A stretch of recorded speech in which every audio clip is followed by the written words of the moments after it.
Hello everyone, welcome back to the channel. And before I get started, just a little bit of housekeeping. If you are familiar with the channel, you probably know that I usually do these car review, featured car style videos. Don't worry, those aren't going anywhere, but I wanted to introduce a new segment where I get to talk about news and car culture and things that I just generally find interesting, and a way to interact with you, the audience. And also I needed to be posting more frequently than every other month. So these are gonna be weekly, I promise. But with that said, let's get started.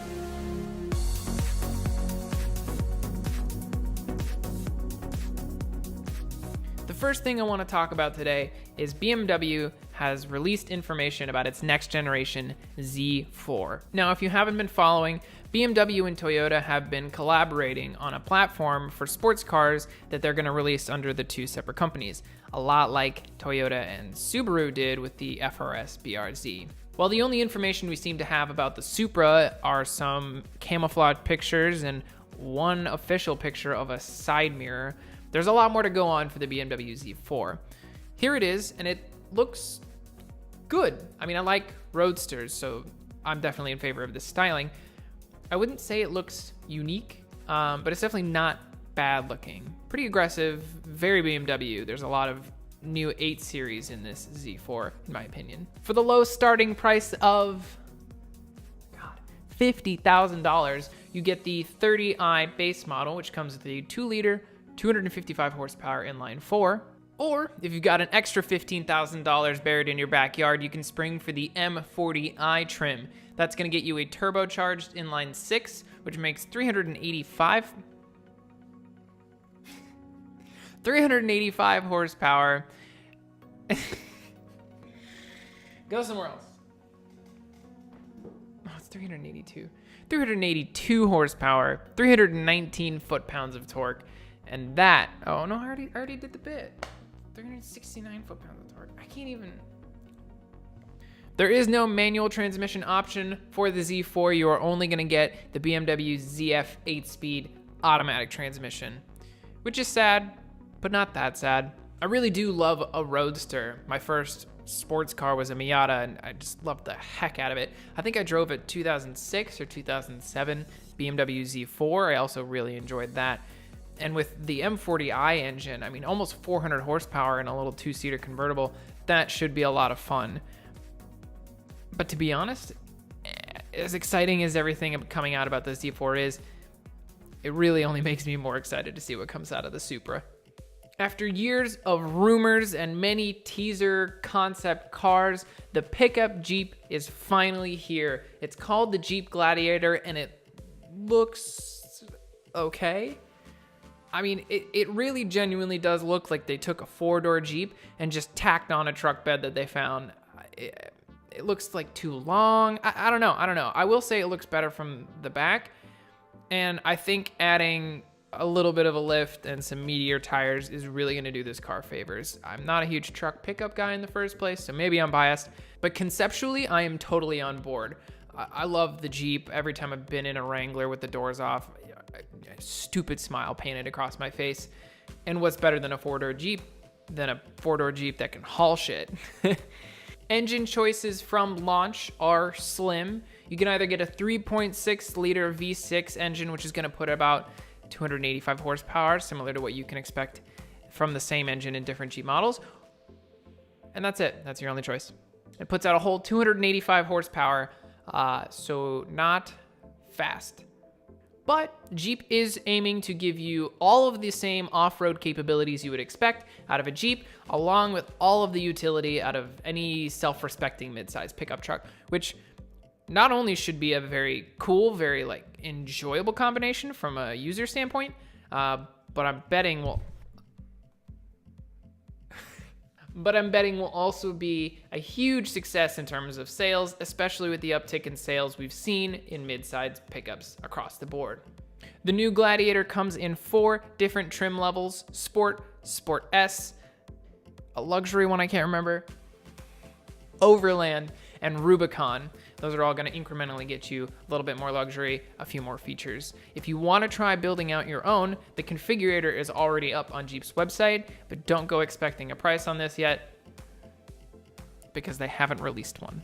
Earlier this week, Ken Block's Gymkhana 10 debuted on YouTube, and I'm so freaking happy. If you're not familiar with the series, essentially it's just a huge drift action sequence set up by Ken Block and his team at Hoonigan Media, and it is just freaking awesome. This new edition has stepped it up in a way that none of the videos have before. The cars featured in the video are all bespoke to the Hoonigan racing team, and they include the 1965 Hoonicorn Ford Mustang, the 2018 World Rallycross Championship Ford Fiesta, a 1991 Ford Escort RS Cosworth, the Ford Focus RS RX featured in the last video, and debuting in this video is the new 1977 Ford F-150 Hoona truck. Nearly all of these cars are pushing out just dumb horsepower to all four wheels, and they are doing exactly what they do best in this video, just shredding tires and making content. And I have to give big ups not only to Ken Block for his insane driving ability, but also to the Hoonigan Media team for being able to pull this kind of thing off.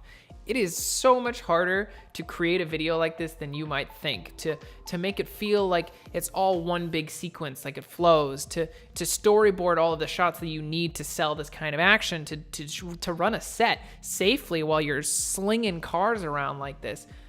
Big props to Hoonigan Media, because this is not easy, and each one keeps getting better, so I really can't wait for the next episode.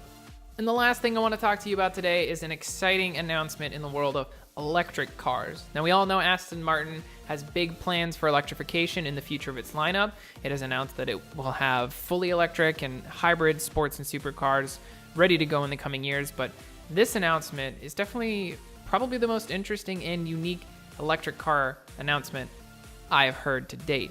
Aston has announced an official platform to electrify its classic models. Now, before you go into a blind rage and shut your computer off, let me explain. The powertrain is supposed to use the car's original motor and transmission mounts, so you won't have to do much cutting in order to make this work. It only requires one screen to manage the motors, which apparently can be hidden within the interior.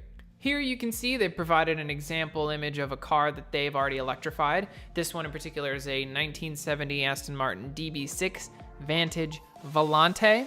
And it looks good, and I mean, it looks good. Obviously, Aston Martins look good, but it looks unmodified at first glance. I really don't think anybody taking a look at that would know that something has changed, which is definitely a good sign. In place of whatever classic gas-powered engine you're pulling out of your Aston, you're going to be getting an 800-volt, 65 kilowatt-hour battery, which is going to enable your car to do 0 to 60 in less than 4 seconds, hit a top speed of 155 miles per hour, and supposedly get a 200-mile range out of the battery. That's pretty good. If we do a quick search on some comparable Tesla numbers, we're going to use the 2016 60D as a comparison.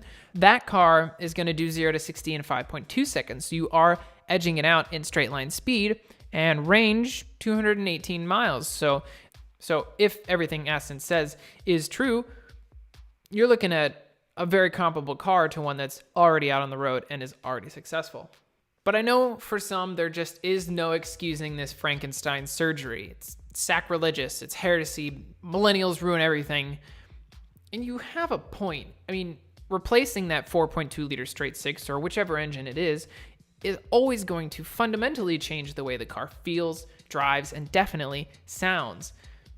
But the world is changing. Big cities like Paris are pushing to ban gas and diesel-powered cars, and you have to face that head on. So you're stuck with two options. Either A, stubbornly lock the car away and it just collects dust, or B, find a solution so that people can continue to enjoy these cars. But the good news is this transformation is reversible. Like I said, you're using original motor and transmission mounts, so should you want to, you could put that gas-powered engine back in the car.